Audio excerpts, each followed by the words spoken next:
Recently palm बोंडी के desk से Jeffrey Epstein की क्लाइंट लिस्ट जो है रिवील होने वाली थी और एफबीआई ने ये कहा देयर इज नो नी क्लाइंट लिस्ट। दरअसल इसे इसलिए छुपाया गया क्योंकि जो क्लाइंट लिस्ट थी वो बहुत बड़े लोगों की थी। जेफरी एप्स्टीन कौन थे, आखिर इनकी लिस्ट को अभी तक जो है क्यों सीक्रेट रखा गया या क्यों जिसे खोज में लाया गया है। जेफरी एप्स्टीन जो है वो एक फिजिक्स टीचर थे और मैथ्स को पढ़ाते थे एक स्कूल में। हालांकि वो अंडर ग्रेजुएट थे और उसके पास कोई डिग्री नहीं थी, बट होता ये है कि एक एक्वेंटेंस होती है कि वन ऑफ स्टूडेंट्स जो होते हैं उनकी जो पेरेंट है उनको जेफरी एप्स्टीन पसंद आते हैं, तो उनको रेफर करते हैं वॉल स्ट्रीट पे जहाँ पे उनके दोस्त होते हैं।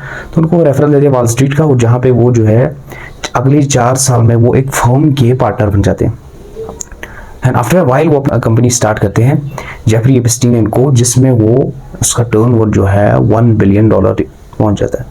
और जेफरी एप्स्टीन जो है इस टाइम पे अपने कनेक्शंस बढ़ा रहे होते हैं, वो पॉलिटिशियंस के साथ, एक्टर्स के साथ और बड़े लोगों के साथ अपने कनेक्शंस बढ़ा रहे होते हैं। और ये रियल एस्टेट प्रॉपर्टी खरीदते हैं जगह जगह पे, चाहे वो फ्लोरिडा हो, ब्रुकलिन हो या पाम हाउस बीच हो।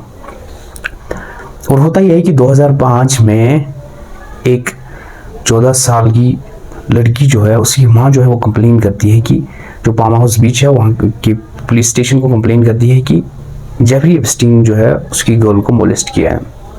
और जब पाम हाउस बीच की जो पुलिस है वो इस बात पे इन्वेस्टिगेट करती है तो उन्हें पता चलता है कि this case is linked to decade back, और इसमें जो है जो कन्विक्टेड है अराउंड 60 गर्ल्स जो है दैट हैव बीन एक्यूज्ड, वो मोलेस्ट की है जेफरी एप्स्टीन ने। उसमें से एक ही भी है जो कि सारी जो गर्ल्स थे वो अंडर एज थी।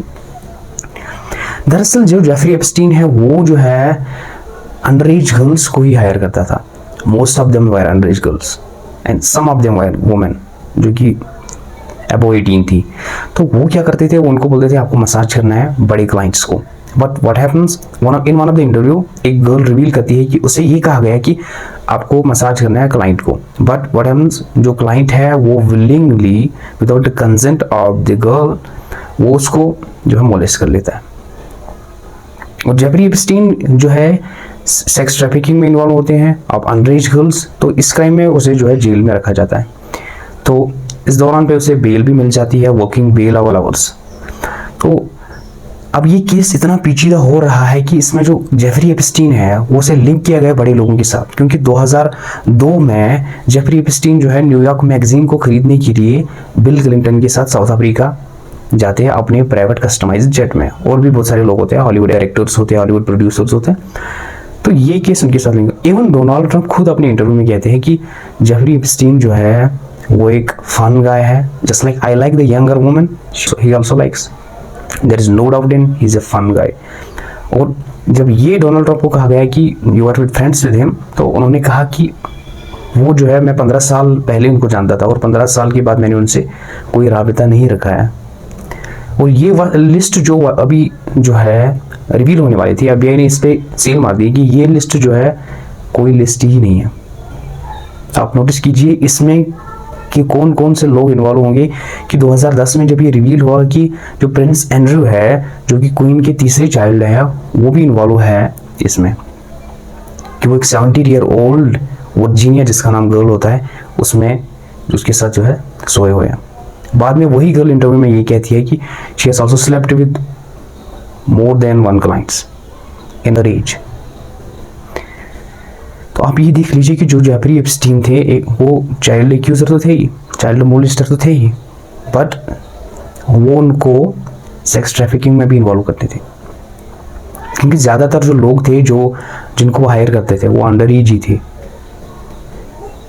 और ये केस जो है ट्विस्ट में तब आता है जब उन्हें ये पता चल जाता है कि अब इसका कोई सोल्यूशन नहीं है, there is no knee solution to it, कि अब पूरे डॉक्यूमेंट जो है रिवील होने वाले हैं। तो जेफरी एप्स्टीन जो है वो 2019 को 10 अगस्त 2019 को अपना सुसाइड कर देते। और उसके बाद ही उसकी जो गर्लफ्रेंड होती है गिस्लीन मैक्सवेल वो जो है स्पॉटलाइट में आती है और वो ये रिवील करती है कि मैं जो अंडर एज गर्ल्स थी उनको मैं ग्रूम करती थी जेफरी एप्स्टीन के लिए, उनकी क्लाइंट्स के लिए। और वो ये कहती है कि उन्होंने ऐसे कनेक्शंस दे दिए जेफरी एप्स्टीन को जिससे उनका बहुत बड़ा फ़ायदा हुआ। और वो ये कहती है कि it has been my biggest regret कि मैं जेफरी एप्स्टीन से मिली अपनी ज़िंदगी में। वो ये कहती है कि एटलीस्ट अगर मैं लाइफ टाइम प्रिजन में रहा हूँ तो इससे जो है जो लिस्टेड पीपल है उनको कुछ ना कुछ राहत मिलेगी। कैन यू बिलीव कि जो सबसे बड़ी कंट्री है जहाँ पे ह्यूमन राइट्स के बारे में बताया जाता है, उसके जो बड़े बड़े दावेदार हैं वो पेडोफाइल्स हैं या paedophiles. Can you imagine it? Is a shame and disgrace on their face.